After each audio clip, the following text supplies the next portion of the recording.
So yeah, first of all, we're just gonna obviously get into some Reading and Leeds talk and festival chat. But first of all, introduce yourself, talk to yourself about sort of, all things Reading, where you go, or Leeds, or just introduce yourself and your festival experience, really.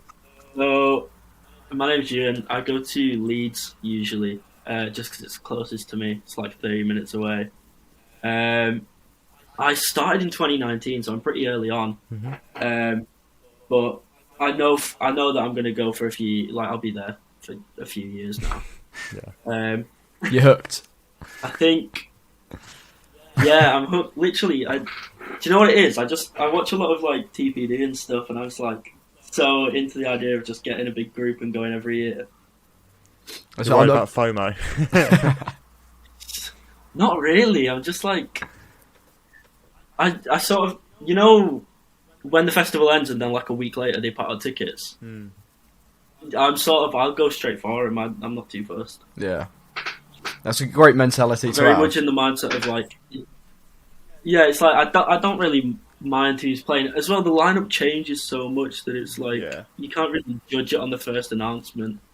Especially like this announcement, I've been saying the whole time, like, I don't even know what my opinion on this announcement is yet, because we don't know how it's going to look when it comes to that point. That ruins the first question we have for you, is what is your opinion on this year's lineup so far?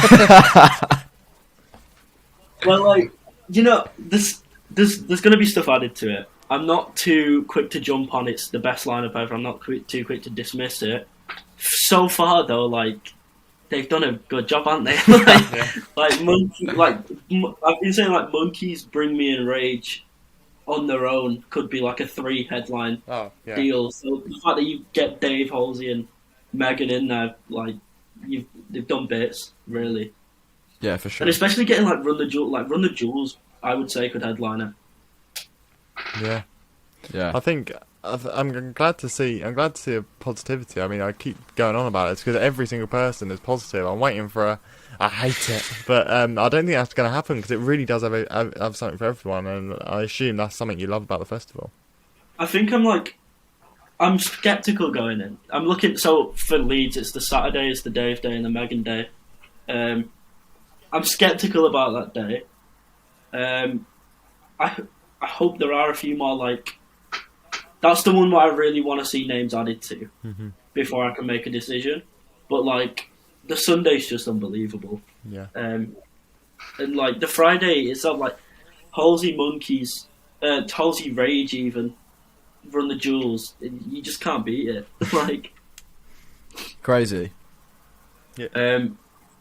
It's just one of them where it's, like, making... Like, who am I even going to see? It's like having to plan out the day so much. I remember that's what the Saturday was like in 2021, just like planning the day, like who do I see because there's so many people.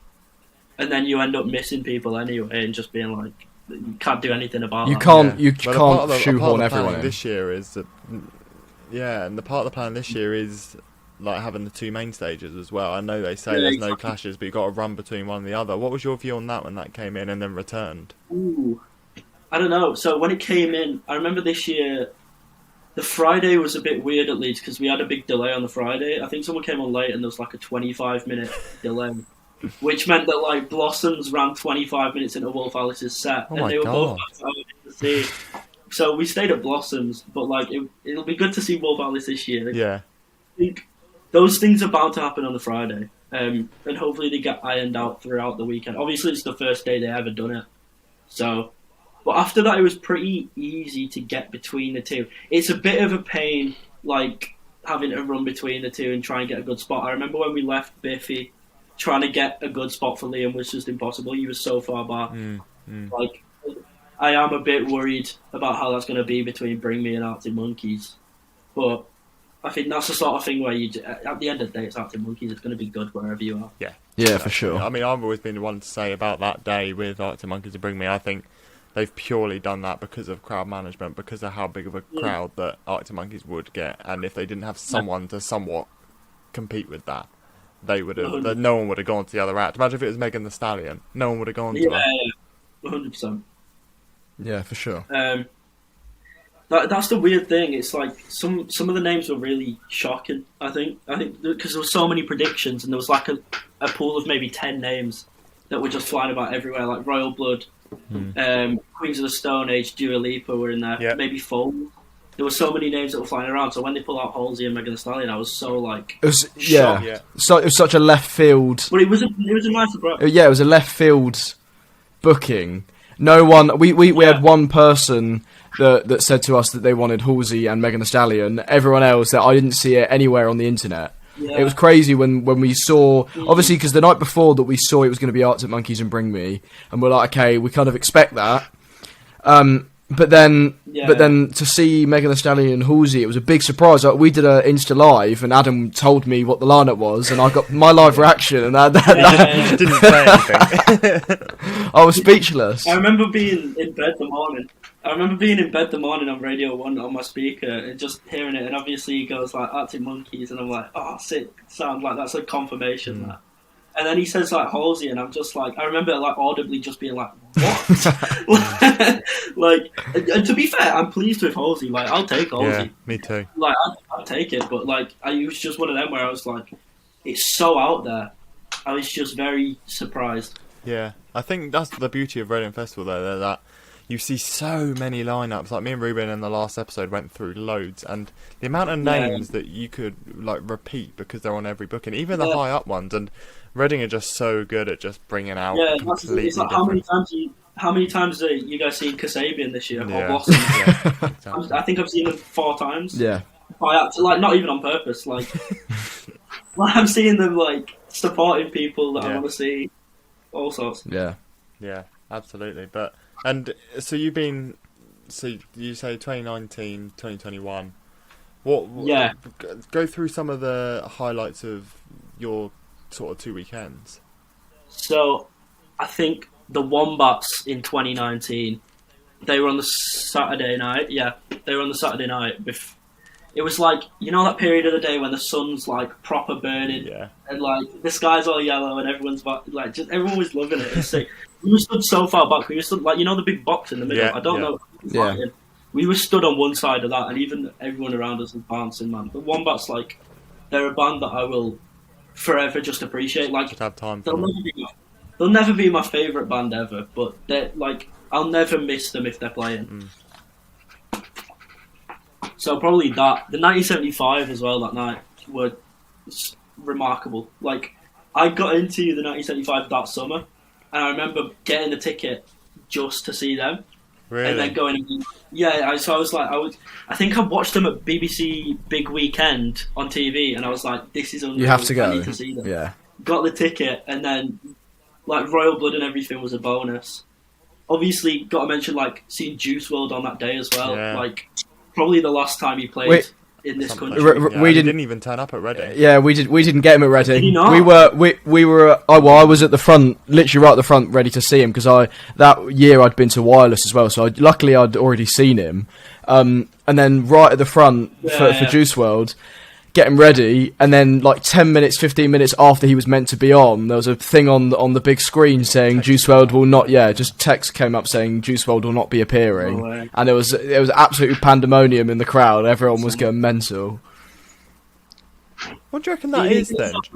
It was his flight. I think his flight got delayed coming into England, and obviously because he was Friday, so he was on the same as 1975 and Wombats and Raw Blood. So he was Friday for us. He wasn't in England, but he arrived on Saturday for LEEDS. So you guys were lucky that you got to see him, but yeah, no, he was pretty good as well because I'm not by any means the biggest Juice WRLD fan. I sort of got dragged along, but I'm glad I've seen it. Like in retrospect, like imagine if I'd have gone, no, I'm not seeing him. I don't care. That would have been a great. Obviously, with what happened. Yeah. And sort of just finally on this year's lineup, who you said that you hate judging it because of how little names there are. Who do you want in those next announcements? Who do I want? I'd like to see Shame on Before Fontaines. I think that would be a really good booking. I'm certain Don Broco are going to be there. You know what? I said this all last year and they never got put on the line. I was kicking myself. But they were there. I was like, yes, come on. But So I'd love to see Shame and Broco. Do you know, I'm not a big fan of them, but I think it would be a reasonable booking to say maybe the Darkness on the Rage Day. Yeah. Just because of who else is playing it, I think it could be an interesting shout. Yeah, Rob Kelly said that. Fits the mould. Yeah, I think I would love Wet Leg to be there, but I'm pretty sure they're in America, aren't they, Reuben? Idols, they're in America that weekend. I mean, we can always pray because Idols are that same festival, so we can get them. We need to get a private jet for them. The last one I'd say. Go on, carry on. I'd say Blossoms as well. Yeah. It's got to be Blossoms as well. They're my last. Like, I will never not want Blossoms. I'll always have time for great band. Yeah, well they could be, and obviously last year they even did it with playing at Victorious as well on the same weekend. So if they're even freer this year, I think I've seen Blossoms. I just bought Neighbourhood Weekender tickets, so I'm literally seeing Blossoms this year. Cool. Obviously. They've just announced a new album as well, so that's in April, isn't it? There's plenty of reason for them to be there. Yeah. Yeah, absolutely. Well, I appreciate you coming on, Ewan. It's been a pleasure, but again, we've said to all our guests, but we'll have to get you on again because you seem to have a lot to tell and a lot of opinions, and that's great. Let's do it. Yeah. Love it. Sounds good. Well, thank you very much, and we shall speak to you soon.